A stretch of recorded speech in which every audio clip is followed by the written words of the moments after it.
Nepaida. Handokona garden rokumashiroko.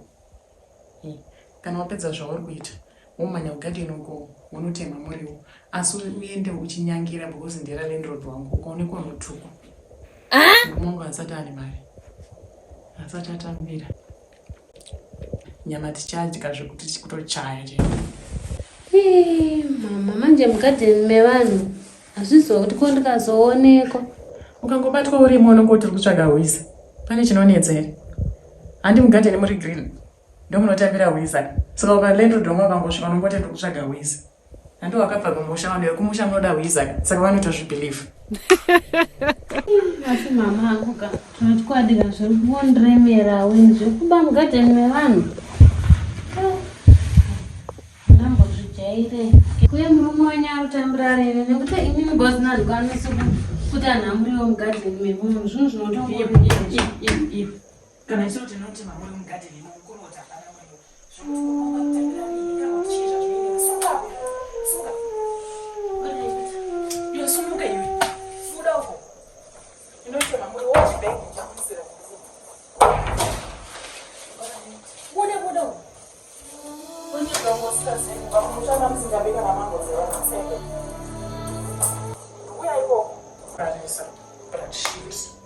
Iwe Paida, ukaringepedzera kuzungaira uchabatwa. Ini ndakunotaudza landlord pawindo pawo vari kunzwa makumbo. Ndichange ndichivataudza ndiri papo. Iwe utori busy uite fast kuti ema ipapo. Usapusi.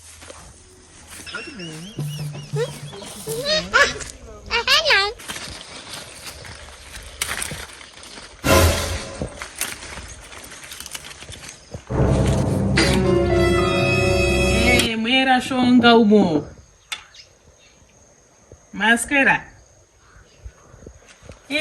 Ndati ndinzwa kuti munhu hatizizi mukati umo. Ari sei makumbo? Mama munopora kani? Munani komba?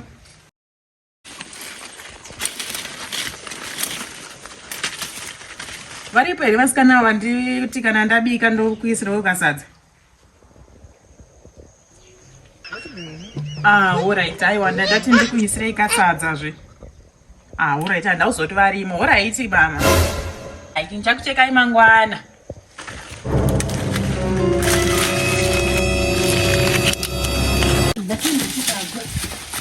Saka chitombo chichai papa.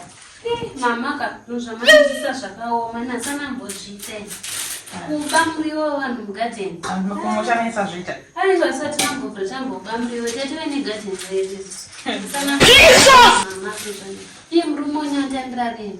Kubvunza kuti nditambira reni nhasi ibusiness yako iroro. Saka tosvika kupi mama chingoba mugarden. Ndezvanhasi chetezvo. Hakusi kuba kutendera landlord wangu. Asi mama ka haiwa mumba menyu munenge munofaya. Taurai shuwa mama. Haiwa munofaya. Pane mumba musingafambi here nai? Wewe uchapenga takatarisa iwe. Ndakaranda kuzotokangwarisa.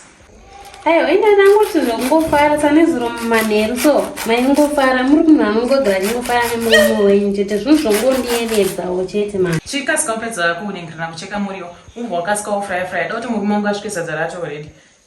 Ndini ndichatonge ndabika. Akasvika sadza risati raita iwe kasika ubva pasi pastovha. Ndotonge ndiri kubika. Ndizoona uchinyepedzera kudzungaira. Ine ndokuridza. Mama asi matotsamwa kai. Asi mama ka imi muchimboshaya muri wokubika.